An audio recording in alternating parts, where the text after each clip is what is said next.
जी अस्सलाम वालेकुम वीवर, सबको मेरी तरफ से बहुत बहुत रमज़ान मुबारक। ये सुबह सुबह सहरी का टाइम था इधर, तो हमने खाना बनाना शुरू कर लिया था।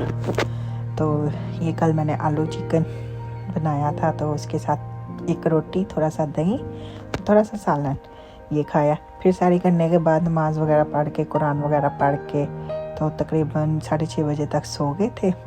फिर मैं उठी 9 बजे के करीब, तो ये 9 बजे के करीब का इधर मैं प्याज वगैरह काट रही हूँ। अब मैं मतलब कि खाना वगैरह बना के रखूँगी और सारे काम घर के करके बैठेंगे। मतलब ज़ोहर से पहले पहले ना ये वाले काम ख़त्म करने थे, क्योंकि वरना बहुत टाइम हो जाता है कि क्या कहते हैं, तो बहुत टफ़ हो जाता है। मैं कितने प्यार से आराम आराम से काट रही हूँ। और सब बताएं रमज़ान में सब क्या क्या कर रहे हैं, और सब मुझे अपनी दुआओं में भी खास याद रखिएगा, दुआ कर दीजिएगा। तो ये है कि आज मैं फिर चिकन बनाने लगी हूँ, क्योंकि रमज़ान में ऐसा हो जाता है ना दालें खाई जाती हैं ना सब्ज़ी खाई जाती है, जो भी होता है chicken chicken chicken, full month chicken, कीमा, मटन, बस यही चलेगा। तो ये है कि मैंने फटाफट प्याज वगैरह काटा, साथ साथ कचरा वगैरह समेटा, और अब मैं इनको मारूंगी हथौड़ा हथौड़ा। तो मेरे ना कुछ मतलब कि कुछ ऐसा डिटेल में नहीं होगा कि ये दस्तरखान सजा रही हूँ, ये कर रही हूँ, वो कर रही हूँ।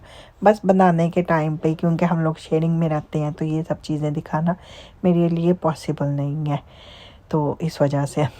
तो ये है कि बाकी कोई नहीं, जो जितना भी मैं दिखा सकती हुई, जितना भी मैं व्लॉग में बता सकती हुई, कोई अच्छी सी रेसिपी या कुछ मेरा डेली का मैं क्या बना रही हूँ, क्या खा रही हूँ, क्या पी रही हूँ, क्या नहीं कर रही, तो वो मैं सारा आपको दिखाऊंगी। सही है। तो बाकी आप भी अपना मुझे कमेंट में राय दीजिएगा कि मेरा रमज़ान सेरी कैसी चल रही है। तो रमज़ान में यही है, थोड़ा मैं सुबह पहले के टाइम पे प्रिपरेशन करके चीज़ों की रख लेती हूँ, और थोड़ा अफ्तारी से पहले। तो ये मेरा चिकन इधर वो कंप्लीट हो गया था, और इधर ये चिकन कटिंग वाला आया हुआ है। ये इतनी मुसीबत है ना इसको काटना यार, बहुत मेहनत का काम है। सस्ते के चक्कर में ले तो लिया था, लेकिन बड़ी मेहनत होती है। तो ये क्या, मैं नेक्स्ट टाइम तो नहीं बाई करने लगी। मैं तो अपने हस्बैंड को बोल दिया, मैं कहा भाई बड़ा टाइम लगता है, मुझे कोई ज़रूरत नहीं है इसको ख़रीदने की, क्योंकि इतनी मेहनत कौन करेगा। क्योंकि छोटा छोटा काम भी इतना होता है, फिर ये इसकी स्किन पील करो, फिर इतना वो। तो मैं वैसे कटा कटाया पहले लेती थी, तो वो बिल्कुल साफ़ रेडी टू कुक होता है। मतलब कि एक भी ऐसी कोई स्किन नहीं उसकी होती कि आपको सफाई करने की ज़रूरत हो। हर तरह का उन्होंने जितना एक्स्ट्रा गंद होता है वो निकाल के साफ़ करके दिया होता है। बस हमने पानी में उसको एक दफ़ा धोना होता है बस। और इधर तो मैं कर करके थक जाती हूँ, और मेरे से लेग पीस की कटिंग सही हो जाती है, और ब्रेस्ट की कटिंग ही नहीं अच्छे से होती। तो वो जो विंग्स निकलता है वो मुझे निकालना भी नहीं आता सही से, जैसे वो शॉप्स वाले प्रॉपर निकालते हैं ना। बस मुझे लेग की कटिंग अच्छे से आती है करनी। तो बड़ी मुश्किल से ये किया, तो फिर इसको मैंने पकने के लिए रख दिया था। मैं कहा चलो कोई नहीं।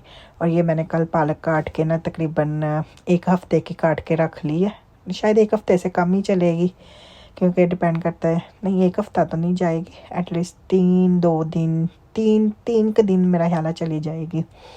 तो ये मैंने काट के रख दी थी। अब मैं इसको अच्छे से वॉश करूँगी 2-3 पानी, ताकि जितनी भी मिट्टी वगैरह वो निकल जाइए। पकौड़ों का सामान इधर रेडी करके रख दूँगी। तो इसमें बेसन वगैरह ऐड नहीं करूँगी, क्योंकि वो अफ्तारी के टाइम पे, वरना फिर वो पानी छोड़ देते हैं ना, तो जो लिक्विड ही हो जाता है बेसन का ये ना पकौड़ों का सामान। तो इधर चिकन मैंने ऑयल गरम करके पकने के लिए रख दिया है।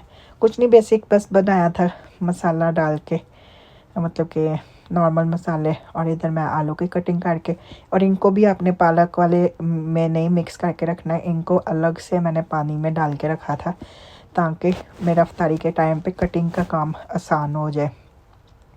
मैं ऑलमोस्ट सारे काम सुबह ही कर लिए थे। और इधर मैं ना आज फ्राइज़ वाली कटिंग कर रही थी, लेकिन बहुत बरीक बरीक करनी होती है। ये फ्राइज़ एक दूसरी शेप होती है, लेकिन ये शेप वही है, लेकिन इसकी कटिंग में बहुत फ़र्क है, ये देखें। और ये मैंने ऐसे मसाले मसूले भी डाल के हर चीज़ रेडी टू रख दी थी कि बस अफ्तारी के टाइम आओ, बस बेसन ऐड करो और बना लें। और फ्रूट चाट में भी मैं तकरीबन आधा काम ख़त्म करके कर लेती हूँ। जैसे ग्रेप्स साफ़ कर लिए, अनार तो नहीं था भी, तो अगर इस तरह का जो फ्रूट ब्लैक नहीं होता ना, तो उनकी कटिंग करके डब्बे में डाल के रख लो, वो सारा कर लिया था। सेब केला बिल्कुल मैंने अफ्तारी के टाइम पे काटा था, मतलब जब पकौड़े बना रही थी उससे पहले 10-15 मिनट ये कटिंग करके चाट रेडी कर ली थी। तो ये मैंने रात को मंगवाया हुआ था पनीर। तो अब ये पनीर की कटिंग देखें आप हमारी, बड़ी आराम से स्मूथ हो। तो ये मैंने सम टाइम ना अफ्तारी में कह रही हूँ, सुबह सहरी में ना कुछ खाने का दिल नहीं करता ना, तो इनके मैं ना क्यूब्स बना के रखूँगी, ताकि फिर इसकी मैं बड़े मज़े की एक रेसिपी बनाती हूँ। मतलब कि बिल्कुल जैसे ऐसे लगता है कि जैसे हमने अंडे की भुजिया टाइप बनाई हो, ऑमलेट जैसा ना। तो एक आमलेट तो एक पूरा होता है ना, तो वो नहीं, मतलब कि इसको स्क्रम्बल कह सकते हैं ऑमलेट। तो बड़ा मज़े का मतलब लगता है पनीर की भुजिया ना। वैसे तो उसका नाम पनीर की भुजी है, तो मुझे बड़ी पसंद है।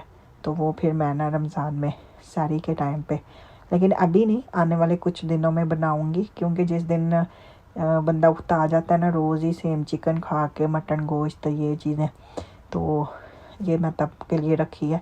तो 2 पैकेट मंगवाए थे, 2 kg था पनीर ना।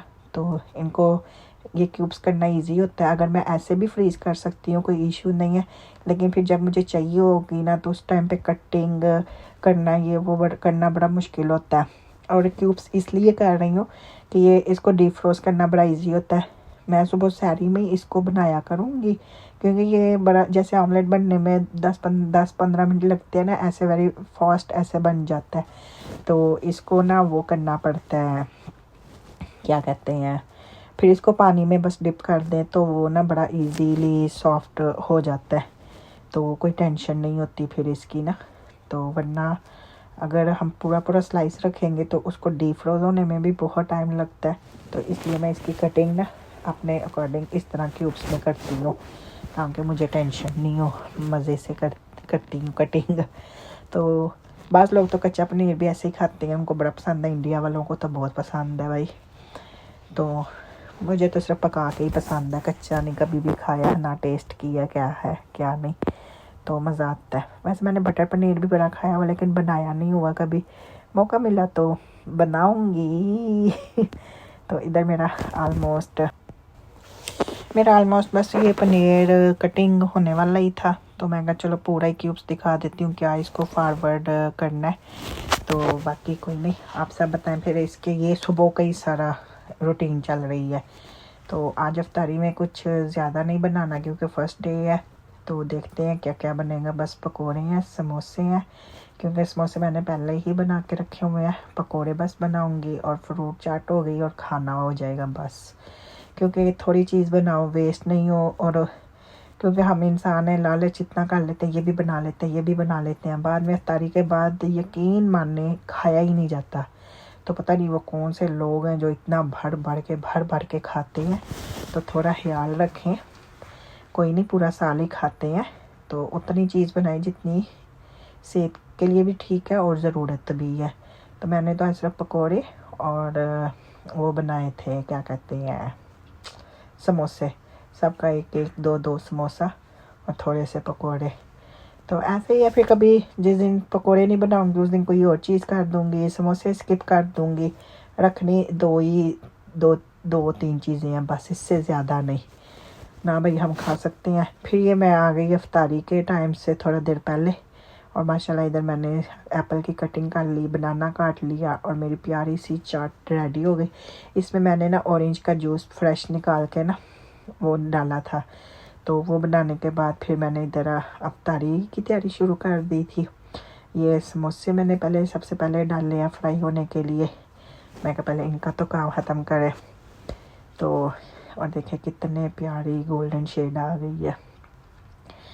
तो बस आज किचन भी काफ़ी बिजी था, क्योंकि माशाल्लाह सब लड़कियों के रोज़े थे और सब साथ साथ कर रही थी। और ये मैंने 3 रोल फ्राई किए थे। एक्चुअली ये मेरे समोसे थे, फिर मैंने इनकी शीट मंगवा के तो इनको किया है, क्योंकि उसकी ना वो सही थे, फिलिंग नहीं थी हुई, तो वो ना ख़राब हो गए थे। तो उसके अंदर ऑयल जाने का अंदेशा था, तो इस वजह से फिर। और इधर मेरे माशाल्लाह पकोड़े रेडी हो रहे हैं यम्मी से ज़बरदस्त वाले। और मिलेंगे फिर कल इसी तरह एक नए और व्लॉग के साथ। अगर मज़ा लगा हो तो ज़रूर लाइक और शेयर और सब्सक्राइब कीजिएगा, ठीक है। और दुआओं में याद रखिएगा।